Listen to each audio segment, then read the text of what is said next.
Olá, boa tarde, seja muito bem-vindo ao nosso Entardecer Espírita do Entre Nós. Eu sou Aníbal Albuquerque e hoje o nosso tema será obsessão e desobsessão. Só o amor liberta. Espero que nós possamos aproveitar bastante. Mas para começarmos, vamos fazer uma pequena prece, uma pequena oração, para que nós possamos entrar em sintonia um com os outros e principalmente com os mentores e benfeitores espirituais. Quem desejar fechar os olhos, ficar à vontade, na posição desejada, e procuremos serenar, acalmar os nossos pensamentos, acalmando cada vez mais as nossas emoções, procurando ficar no presente, procurando ficar em paz, em harmonia e agradecendo aos amigos espirituais aqui presentes que nos assistem, que nos amparam, que nos dão todo o apoio, todo o amor que nós necessitamos neste momento. Que possamos tirar o máximo proveito possível do nosso encontro de hoje, do nosso entardecer espírita. Fico muito feliz em estar com você. Muita paz, muita luz, que assim seja. Olá, meus irmãos, muito boa tarde, que coisa maravilhosa. Eu quero fazer hoje um encontro diferente. Embora nós tenhamos 30 minutos, mas o tema de hoje, obsessão e desobsessão, só o amor liberta, é um tema relevante. E antes de eu falar o que eu me preparei para hoje, assim, uma surpresa, eu gostaria para introduzir mostrar a importância e o objetivo deste tema, um tema crucial. E quem nos traz essa importância é o nosso querido irmão desencarnado, autor espiritual Manuel Filomeno de Miranda, na psicografia do nosso querido Divaldo Franco, no livro Caminho da Redenção. E nesta mensagem ele fala o seguinte: o problema da obsessão é cada vez mais grave, generalizando-se numa verdadeira epidemia. E eu acredito que sobre epidemia nós já passamos uma experiência recente com a Covid. Então, quando o nosso querido Manuel Filomeno de Miranda, em julho de 1980, fala que esse tema, a obsessão, é cada vez mais grave, generalizando-se numa verdadeira epidemia, o que é que eu queria propor para hoje? Eu não tenho pressa de terminar o conteúdo. Podemos, inclusive, abordar em mais de um encontro. Então, a nossa proposta, qual é? É que você interaja, que você deixe sua pergunta, que você deixe a sua contribuição, que você participe. E claro, na medida do possível, se eu entender, se eu souber responder, procurarei trazer a resposta. Porque esse tema, ele é necessário. Então, a cada um de vocês que aí está assistindo-nos, se quiser deixar agora nessa live a sua pergunta, se a posteriori estiver assistindo depois, quiser deixar algum questionamento, alguma contribuição, ficarei muito feliz em poder ler e responder, caso esteja na minha capacidade de compreensão. Kardec vai nos falar que a obsessão, qualquer que seja a sua natureza, é independente de mediunidade e se encontra em todos os graus em grande número de pessoas que nunca ouviram falar em espiritismo. Olha que interessante, porque muitas vezes, quando adentramos na doutrina espírita e começamos a estudar, e quando entramos em contato com a temática obsessão, tudo que acontece em nossa vida atribuímos à obsessão. E muitas vezes não é. Muitas vezes é a forma como eu estou lidando perante a vida com relação aos meus pensamentos negativos ou pensamentos ruins, como eu falo, como eu me relaciono com as pessoas, as minhas atitudes, pode estar me prejudicando sem precisar nem o obsessor estar me atrapalhar. E outras vezes há o caso de obsessão e eu nem sei que há. E aqui Kardec nos lembra também que esse tema, que esse assunto, ele não é exclusivo para quem é médium ou para quem é espírita. Na verdade, toda a humanidade pode estar passando por isso, e nós vamos mostrar uma passagem bíblica onde Jesus, com seus ensinamentos, nos traz a conclusão do que a gente vai abordar aqui, onde a obsessão e a sua desobsessão passa pelo amor, passa pelo perdão. Outra coisa que eu gostaria também nessa introdução, e aí ficaria, se você já quiser deixar sua pergunta, o seu questionamento, sua contribuição, fique à vontade. Outro ponto que eu gostaria é que nós possamos desmistificar a relação, a figura do obsessor e o seu relacionamento com o obsidiado. Porque muitas vezes tomamos as dores do obsidiado quando ele causou algo cujo obsessor agora quer se vingar, quer fazer justiça com as mãos, a lei de Talião, olho por olho, dente por dente. Então, é interessante que a gente desmistifique essa relação, esse vínculo. Saiba de uma coisa: eu fiz algo àquele irmão ou àquela irmã para que ele hoje ou ela hoje esteja a querer me prejudicar. Porque, na verdade, o seu desejo muitas vezes é de vingança, certo? De reparação. Ele não quer esperar pela justiça divina para que a conta seja quitada. Ele quer logo resolver por conta própria. Outro aspecto que o nosso querido Manuel Filomeno de Miranda aborda é dizer, que eu falei aqui de uma relação conflituosa, mas ele explica muito bem que não somente o ódio, porém responde pela alienação por obsessão. Não, a gente vai ver aqui situações que às vezes o vício, sim, o vício moral, um vício material como uma dependência química com relação à bebida, com relação ao cigarro, com relação a drogas, né, ilícitas, podem nos causar uma obsessão, ou seja, um irmão que também tem o mesmo vício e se nutre deste vício. E ele precisa se alimentar.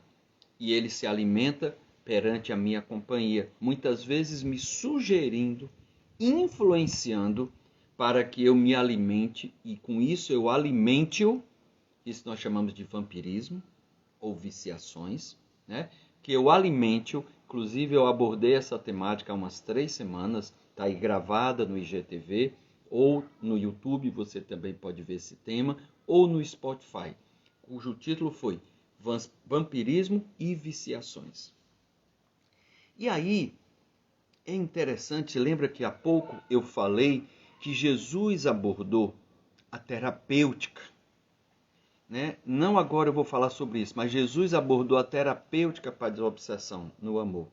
Mas eu quero trazer na história, ou seja, na Bíblia, uma passagem em que Jesus tem uma interação espiritual com obsessores. É um momento que está narrado lá em Marcos, em que obsessores que estão vinculados a um irmão, a um jovem, diz assim: que queres de nós, Jesus Nazareno? Viestes para nos destruir? E Jesus fala: cale-se e saia dele. Isso está narrado em Marcos, logo no primeiro capítulo, dos versículos 21 a 27. E olha que interessante, porque muitas vezes a gente fala de obsessor, de obsessão. Mas aqui nessa narrativa em que Jesus tem com vou usar o plural agora, estes obsessores perante aquele jovem, porque eles dizem assim, que queres de nós? Ou seja, mostrando que não era somente um espírito obsessor a estar com aquele jovem, mas sim uma falange, sim muitos, uma coletividade de espíritos obsessores. E eles tinham a compreensão de quem era Jesus, tinham a compreensão do potencial e da capacidade de Jesus, porque eles questionam: viestes para nos destruir? Ou seja, eles tinham a noção que Jesus poderia tirá-los, afastá-los daquele irmão.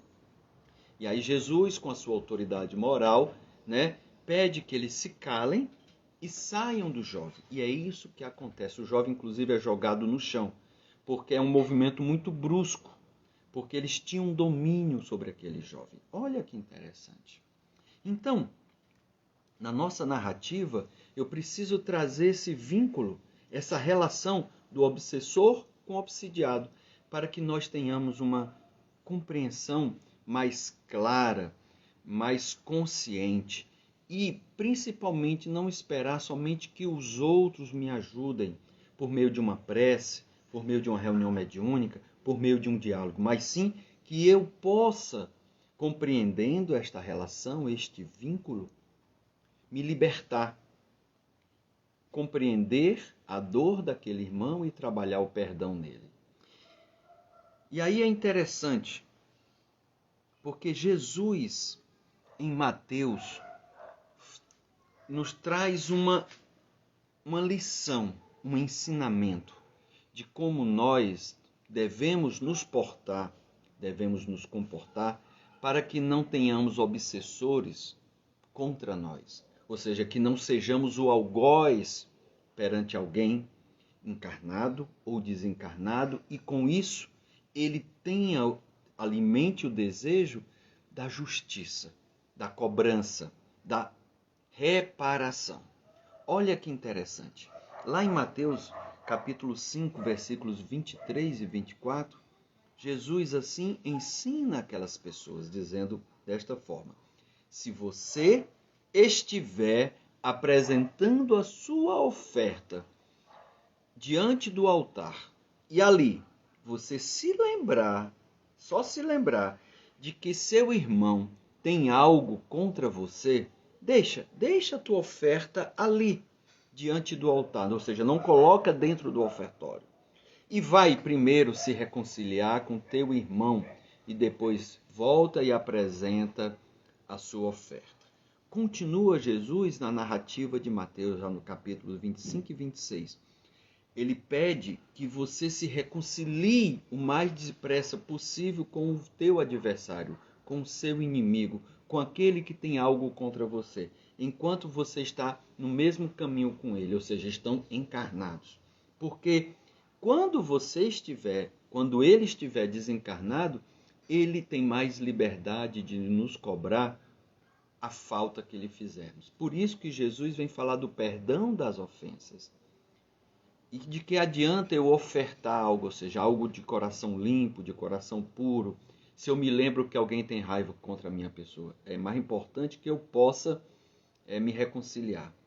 Em outro autor, né, no caso a Sueli Caldas Schubert, no livro Obsessão e Desobsessão, ela comenta, diante dessa narrativa de Jesus, ela comenta que este é o grande problema da humanidade.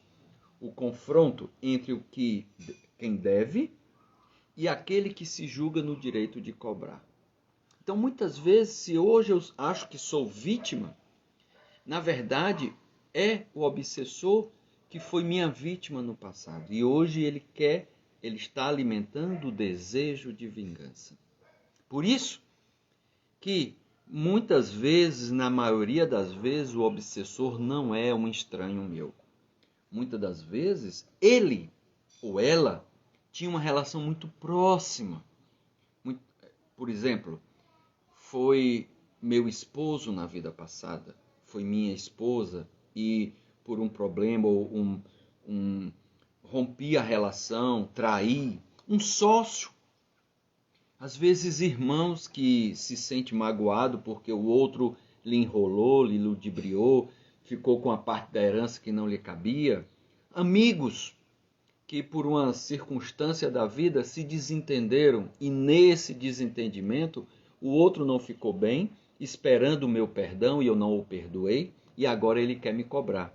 Então, o obsessor não é um estranho. O nosso querido Hermínio de Miranda, na obra Diálogo com as Sombras, traz uma pequena frase que eu acho muito pertinente para esse vínculo. Ele diz que São os dois lados de uma mesma moeda, ou seja, eles estão tão próximos e às vezes ficam opostos, ficam contraditórios. Por isso que Jesus disse: vai e reconcilia com o teu adversário enquanto vocês estão caminhando juntos. Porque quando ele desencarna, ele tem mais liberdade. Eu não o estou vendo, eu não o estou ouvindo. E aí ele pode estar agindo contra a minha pessoa. Sim, ele pode estar agindo, fazendo de tudo para acabar com a minha vida. E eu nem tenho noção disso. Eu nem percebo. Claro que nem tudo de ruim que nos acontece são obsessores. Muitas vezes a causa das minhas aflições são minhas escolhas. É o que eu faço, é como eu me comporto, é o que eu falo, é o que eu penso. Então, tenhamos cuidado. Muitas vezes eu sou meu próprio obsessor. Quando eu sou negativo, quando eu acho que nada dá certo, quando eu sou pessimista, eu vou construindo uma psicosfera destrutiva, nociva. E aí nada melhor do que mudar estes pensamentos ruins, colocar em seu lugar um pensamento bom, um pensamento positivo, uma leitura de algo que possa me ajudar. Pedir ajuda, pedir oração por mim. Mudar. E aí é muito interessante, a gente só quer que os outros nos ajudem, né, com prece, com reunião mediúnica, mas o que é que eu estou fazendo pela minha pessoa? Sim, o que é que eu estou fazendo? O que é que eu estou fazendo pela minha reforma íntima?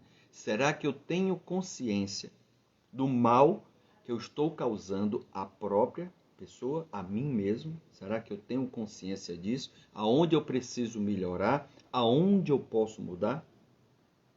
Então, muitas vezes o obsessor é o irmão a quem os sofrimentos e desenganos desequilibraram e foram causados por mim, certamente com a minha participação. Quem nos diz isso é a nossa querida Sueli Caldas Schubert. E o pior, meus irmãos, é que para o obsessor o tempo parou. Ele fica naquele ponto da sua vida, da sua existência, naquele momento. E aquela cena fica se repetindo, fica se reprisando. E com isso, ele vai ficando com mais raiva, vai pegando mais pressão. Ele acha que ele fica sempre cutucando a ferida, colocando lenha na fogueira. Ele fica no monodeísmo. O tempo parou. Naquela cena, naquele momento, naquela reprise, ele fica só reprisando e repetindo, e cada vez mais ele sofre e acha que eu mereço o sofrimento para reparar o mal que eu causei a ele. E por mais que ele veja, que ele perceba que as coisas não estão boas para mim, ele acha que ainda não é suficiente, porque ele está sofrendo. E por que ele está sofrendo? Porque ele está repetindo a história, a cena, o momento, as minhas palavras. Percebe a importância do ensinamento de Jesus com relação aos adversários, quando ele fala sobre a oferta que eu vou deixar no altar? Pois é. Se você, como eu disse antes, hoje eu quero fazer diferente, eu não vou concluir esse tema hoje, eu gostaria de, na próxima semana, abordá-lo novamente. Então, se você quiser deixar alguma pergunta, trazer alguma contribuição, alguma colaboração, fique à vontade, por favor.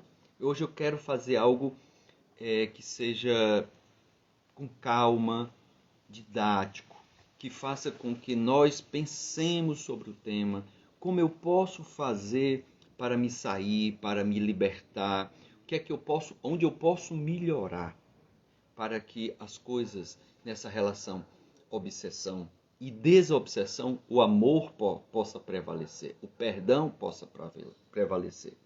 E aí, é importante que a gente compreenda da origem. Claro, já falei do ensinamento de Jesus, daquela passagem. Ali está a origem de tudo. E muitas vezes são as pessoas mais próximas de mim, onde eu tenho uma relação mais forte.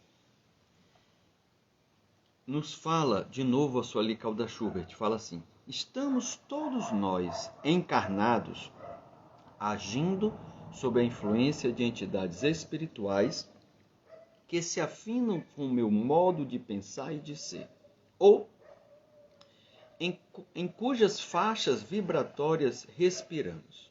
Ou seja, é o que Jesus vai falar, é o que Kardec vai falar da lei de sintonia. Eu estou em sintonia com aqueles que gostam das mesmas coisas que eu. Por exemplo, vícios. Vício alimentar, com relação ao álcool, com relação ao tabaco, com relação a drogas, com relação a pensamentos maliciosos. Tudo isso, com relação ao sexo desregrado, tudo isso me gera um desequilíbrio físico, um desequilíbrio espiritual e moral. E, consequentemente, uma sintonia pela mesma faixa vibracional, estamos no mesmo Wi-Fi, na mesma rede. E por estarmos na mesma rede, estamos na mesma sintonia. Quando muitas vezes não é por algo de ruim que eu lhe fiz. Então, muitas vezes esses espíritos não querem o meu mal. Eles querem, na verdade, que eu continue com aquele vício, enquanto eu puder, alimentá-los. Então, cada um, ou seja, mas Aníbal, como é que isso é possível? Que doideira é essa? Sim, nós como espíritos, quando desencarnamos, prosseguimos fora do corpo como éramos em vida. Por exemplo, há 5 anos o meu pai desencarnou, o seu Deodoro, né? E ele, desde jovem, por volta dos 12, 14 anos, ele fumava e bebia. E aí eu me lembro que da última vez que ele teve que se internar, porque estava com obstrução intestinal, ele já tinha parado de beber há alguns dias, porque ele bebia diariamente, e naquele dia, quando se internou, parou de fumar. E eu fui dormir a primeira noite com ele. E ele de vez em quando pedia: meu filho, me leve ali para a varanda para eu fumar um cigarrinho. Ou então ele dizia assim: estou há 3 horas e 12 minutos sem fumar.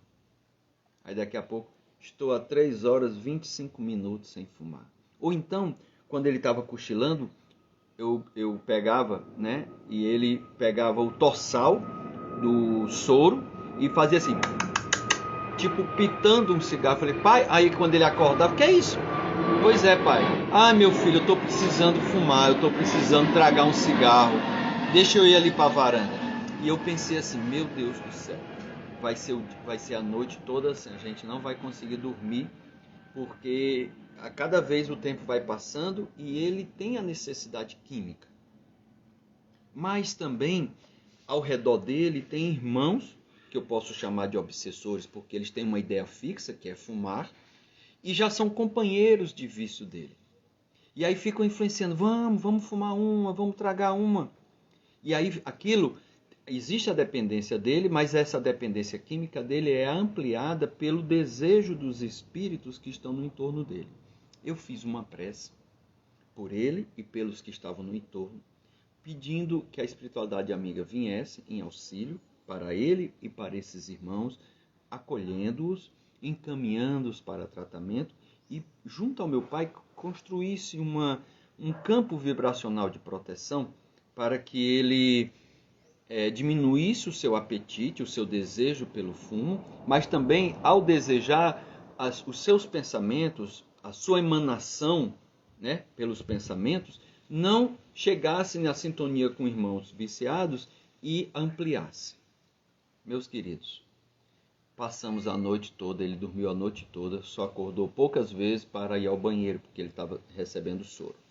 Mas nessa dependência, naquele momento ele não ficou mais. E durante o tempo que ele esteve internado e no desencarne dele até hoje, o que eu mais peço é que ele seja tratado, seja desintoxicado. Quando a gente pega uma reunião mediúnica que o caso é de algum vício, 90% dos atendimentos são viciados. Não é nenhum irmão obsessor querendo a vingança, porque eles nem conseguem chegar, porque os viciados estão no seu entorno. Então, olha que interessante a compreensão, o tamanho, para que nós possamos pensar sobre os nossos vícios de ordem material e moral. Tenhamos cuidado, tenhamos atenção, nos tratemos, nos transformemos para que a gente não fique nessa dependência. E aí, nesses casos, por exemplo, de dependência química, é difícil identificar a verdadeira vítima. Por que é difícil? Porque ambos estão se alimentando. Ambos estão necessitando um do outro. Olha que interessante. Bem como também nas outras relações é difícil identificar a verdadeira vítima, porque eu posso imaginar que na vida atual eu estou sendo vitimado pelo meu obsessor. Mas, na verdade, aquele obsessor foi minha vítima na existência anterior ou até na existência presente. Lamentavelmente, ele desencarnou antes de mim e agora está cobrando a conta que eu devo a ele. Então, é muito difícil identificar a verdadeira vítima. A gente precisa tratar de ambos, tratar dos dois, trabalhar o perdão, trabalhar o amor, para que nós possamos nos libertar. Outra coisa que é interessante a gente abordar é as diversas expressões como uma obsessão se apresenta. Porque nós julgamos e imaginamos que o obsessor sempre é um desencarnado, e nem sempre. Olha que interessante. Então, no livro do Manuel Filomeno de Miranda, Sementes da Vida Eterna, na psicografia do nosso querido Divaldo, ele aborda e ele fala que existem problemas obsessivos que se apresentam em diversas expressões. E aí olha que interessante, ele diz que existe a obsessão de um encarnado sobre o outro. Sim, muitas vezes eu posso ser o obsessor de um filho, do marido ou da esposa, entre irmãos, entre amigos, ou seja, eu tenho uma ideia fixa e eu quero que aquela pessoa fique subordinada a mim. Eu fico forçando para que ela faça coisas que ela não queria fazer. Eu não dou a liberdade de expressão. Eu não dou a liberdade de ser. Eu fico influenciando, sufocando. Então existem obsessões que acontecem de encarnado para outro encarnado. E a gente precisa ter essa compreensão. Porque no momento em que aquela pessoa desencarnar e compreender dessa relação, pode querer se vingar. Então, para que isso? Às vezes eu quero dominar, às vezes eu quero ter o controle. Existe também de desencarnado para desencarnado. Sim, no plano espiritual, muitos deles vêm se manifestar e se sentem perseguidos, se sentem maltratados por outro desencarnado, se sente dominado por outro desencarnado. E aí ele quer se esconder, ele não quer se apresentar, ele não quer aparecer, ele não quer falar, porque ele tem medo de ser encontrado. Então existe também, no plano espiritual, a relação obsessiva entre desencarnado para desencarnado. Esse vai ser o último ponto que a gente vai abordar. Existe também a obsessão de um encarnado para um desencarnado. Como assim, Aníbal? Existe esta relação? Sim, existe. Eu vou citar um exemplo. Quando eu não me liberto daquele que partiu, ou quando eu prendo aquele que partiu. Como é que eu posso prender? Querendo que ele estivesse aqui comigo, chorando, claro. Quando eu falo chorando, o luto ele existe. A gente gosta das pessoas, mas quanto tempo eu fico enlutado? Aí às vezes eu faço que o quarto daquela pessoa, os objetos da pessoa, seja um ponto de admiração, de lembrança que prende aquele que já morreu, que já faleceu, nos meus pensamentos. Essa é uma forma de um encarnado sobre um desencarnado. André Luiz, na obra Nosso Lar, narra um outro exemplo, que é um caso de um assistido que está lá na colônia Nosso Lar, em tratamento, e o tratamento não surte efeitos. Por que não surte efeitos? Porque os seus familiares estão brigando pela herança e reclamando que o pai não foi justo. E isso está... Esses pensamentos e essa briga está chegando àquele paciente que está em tratamento na colônia Nosso Lar, que já faleceu. E por conta disso, ele não recebe o tratamento necessário, não tem melhoria. Então, olha que interessante. Quer ver mais um caso de encarnado para desencarnado? Às vezes mortes muito traumáticas, que abala a família, abala os amigos ou abala a sociedade. E aí a gente fica com cobranças, com passeatas, com outdoors, com camisa, com campanhas pedindo a reparação. Claro que precisamos da reparação da justiça, mas no momento em que eu faço um clamor coletivo, aquilo pode chegar ao desencarnado e ele fique perturbado, não melhorando no seu repouso ou no seu tratamento necessário. E por último, do desencarnado sobre o encarnado, que é o que nós mais imaginamos que fosse acontecer. E existe realmente. Mas existem essas outras facetas, essas outras variações. Tá certo? E por último, a obsessão recíproca. Né? Ou seja, uma simbiose em que os obsessores se degladiam.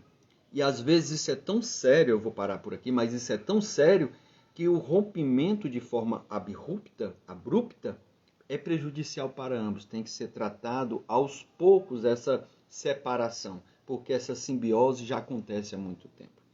Como eu disse, é um tema relevante, onde o nosso querido Manuel Filomeno de Miranda disse que isso em 1980, a obsessão é cada vez mais grave, generalizando-se numa verdadeira epidemia. Quando eu digo isso, ou quando ele disse isso, não é para nos causar pavor, temor e a gente ficar desorientado, não. O nosso objetivo com essa explanação de hoje e a da próxima semana, não sei se a gente conclui, é esclarecer, orientar, fazer com que a gente compreenda esta relação, este vínculo, o que eu posso fazer para melhorar, o que eu posso fazer para me desvencilhar. Então, espero que você, aqui não teve nenhuma participação, mas se quiser deixar alguma pergunta depois, esse conteúdo vai ficar aqui registrado no Instagram, né? Se você pode deixar alguma pergunta, a gente responde com o maior prazer. Vamos colocar também no YouTube e no Spotify. Semana que vem a gente vai para a parte 2 dessa mesma temática, obsessão e desobsessão, só o amor liberta. Vamos fazer uma prece final e aqueles que desejarem fechar os olhos, possamos compreender as palavras de Jesus, o seu ensinamento maior, a lei de amor, como ela pode nos libertar das relações doentias dos outros perante nós e de nós perante os outros. Que possamos ter uma vida plena, uma vida em harmonia, uma vida equilibrada, uma vida em paz. E assim possamos ajudar a muitos que necessitam, encarnados ou desencarnados, melhorando e libertando das relações conflituosas e obsessivas. Muita paz e muita luz. Que assim seja.